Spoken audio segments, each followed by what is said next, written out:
Hello students, आपण आता preparation of alkyl हॅलाइड्सचा नेक्स्ट पार्ट बघतोय, ज्याच्यामध्ये अल्काइल हॅलाइड्सचं प्रिपरेशन केलं जाईल फ्रॉम अल्कोहोल्स.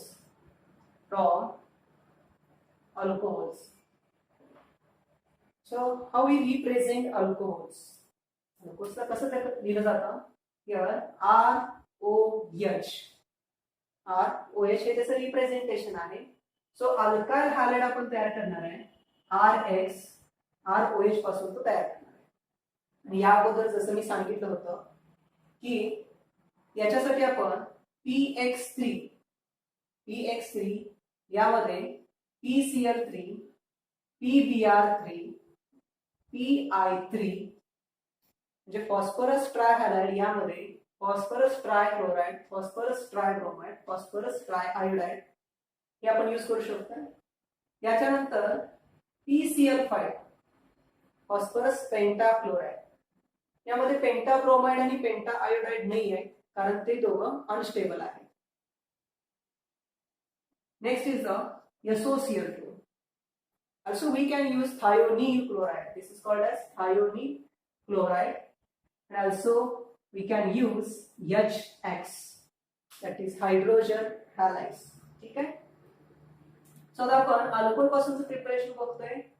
त्याचा आता मी फर्स्ट पार्ट घेतोय इथं PX3. So PX3 means the phosphorus trihalide. आता यापैकी PCl3 हा स्टेबल आहे, बाकी दोघं जे आहेत म्हणजे PBr3 आणि PI3 हे अनस्टेबल आहेत. Next year PCl3 is a stable one. Stable आहे. While PBr3 and PI3 these are unstable. Unstable असल्यामुळे आपण यांना रिएक्शन मिक्सचर मध्ये तयार करणार. Therefore prepare in C2. In C2 याचा अर्थ काय? रिएक्शन मिक्सचर मध्येच आपण याला तयार करतो. So in reaction mixture. मग रिएक्शन मिक्सचर मध्ये तयार करण्यासाठी इथं आपण काही वेगळे रिएजंट वापरणार, जसे की आता रेड फॉस्फरस इथं असेल, फॉस्फरस प्लस Br2 इथं येणार, फॉस्फरस प्लस I2 इथं आपण यूज करतो. ठीक आहे. पण PCl3 मात्र स्टेबल आहे. रिएक्शन अगदी सिंपल आहे. सो याचं जनरल रिप्रेझेंटेशन काय आहे और जनरल रिएक्शन कशी लिहिताय? सो ऑब्झर्व करा, ROH plus PX3 on heating. ROH म्हणजे alcohol, PX3 phosphorus trihalide. Heating केल्यानंतर काय होणार आहे? सो ते एक सबस्टिट्यूशन रिएक्शन आहे. हा जो X आहे तो एंटर करतो आणि हे जे OH आहे ते बाहेर पडतो. सिंपल रिएक्शन आहे. OH बाहेर पडणार आहे, OH मायनस बाहेर जाणार, X मायनस हा एंटर करेल. You can observe here 3 halogens are present. So for 3 halogens 3 OH are required. So इथं मी असं बॅलन्स करतो 3 RH. आता प्रोडक्ट मध्ये काय येणार आहे? 3RX. OH च्या ठिकाणी X आला, बॅलन्स्ड आहे. आणि आता by product. So by product मध्ये काय होणार आहे? X च्या जागी OH येणार, म्हणजे कंपाऊंड काय असणार आहे? POH थ्राइस असा. बरोबर. पण त्याच कंपाऊंडला आपण H3PO3 या फॉर्म मध्ये लिहितो. H3PO3. ओके. सो आता नाव काय काय करायची? हा अल्कोहोल आहे. ठीक आहे. Here is a phosphorus trihalide. हा अल्काइल हॅलाइड आहे. Okay. And here this compound is called as phosphorus acid. So लक्षात येते का बघा?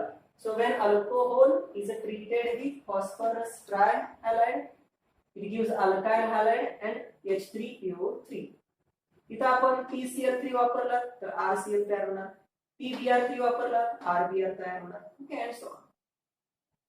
तर इथं जसं मेन्शन केलं होतं मी, अनस्टेबल असल्यामुळं PBr3 आणि PI3 इन situ तयार करतोय. तर त्यांच्यासाठी आपण फॉस्फरस आणि Br2 किंवा फॉस्फरस आणि I2 असंही लिहिलं जातं. ॲरोवरती तसं मेन्शन केलं जातं.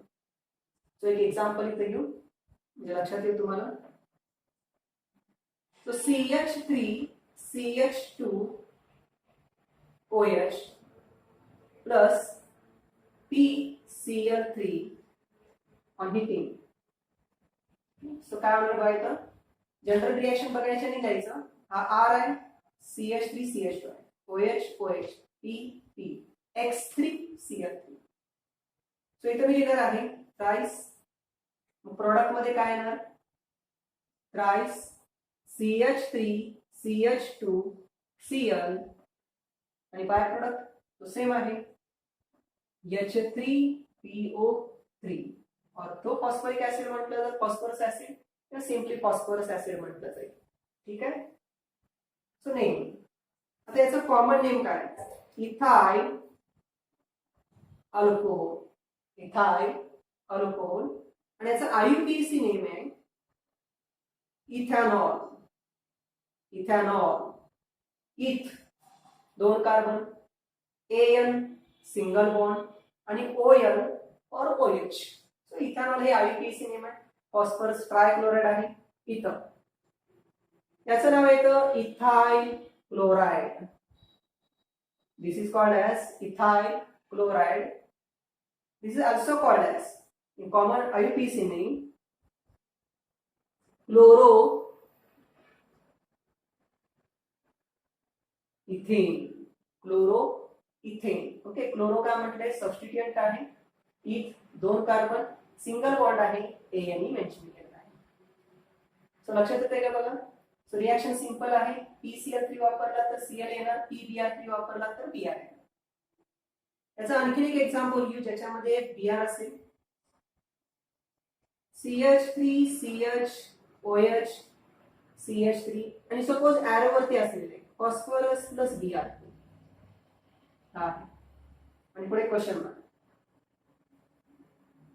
सो रिएक्शन करताना त्यांनी जरी ॲरो वरती फॉस्फरस प्लस Br2 दिला असला तरी आपण रिएक्शन करताना PBr3 ची रिएक्शन करणार. म्हणजे काय येणार CH3 CH OH CH3 त्यांनी हे दिलेलं आहे. आपण लिहिणार काय PBr3 PBr3. सो सिंपल आहे यासारखंच आहे. जनरल रिप्रेझेंटेशन माहिती आपल्याला. इथे येणार आहे थ्राइस OH काढायचं आहे, OH च्या ठिकाणी Br लिहायचं आहे. सो इथं थ्राइस CH3 CH CH3 इथे येणार आहे Br आणि बाय प्रोडक्ट H3PO3 तर सेम आहेच H3PO3. आता याचं नाव सो काय केलं लक्षात ठेवा OH च्या ठिकाणी Br लिहिला. Now this compound is called as isopropyl alcohol. Isopropyl alcohol. So इथे येणार आहे काय isopropyl bromide. isopropyl bromide याचं नाव. सो रिएक्शन सिंपल आहे बघ. सो जिथं OH आहे तिथं आपण X ग्रुप आणू शकतो बाय युजिंग PX3 मध्ये PCl3 आहे, PBr3 आहे, PI3 आहे. सो ह्या रिएक्शन्स लक्षात आल्या का बघा. यातला हा जो कंपाऊंड आहे ओके याचे मी फक्त एक्स्ट्रा स्ट्रक्चर लिहून ठेवतो. Here is like this OH OH and H H3PO3 इथं फॉस्फरस आहे तर डबल बॉन्ड आहे OH OH OH. आता यापैकी 2 OH आहेत तर हा ऍसिड डायबेसिक ऍसिड आहे. डायबेसिक ऍसिड आहे. जर आपण ऑक्सिडेशन स्टेटचा विचार केला तर ऑक्सिजन -2 हा OH जो आहे तो -1, OH -1 हा +1. सो ओव्हरऑल काय झालंय बघा, -2 -3 -4 आणि हा +1 आहे म्हणजे -3. त्याला बॅलन्स करण्यासाठी +3. सो फॉस्फरस हा +3 मध्ये प्रेझेंट आहे.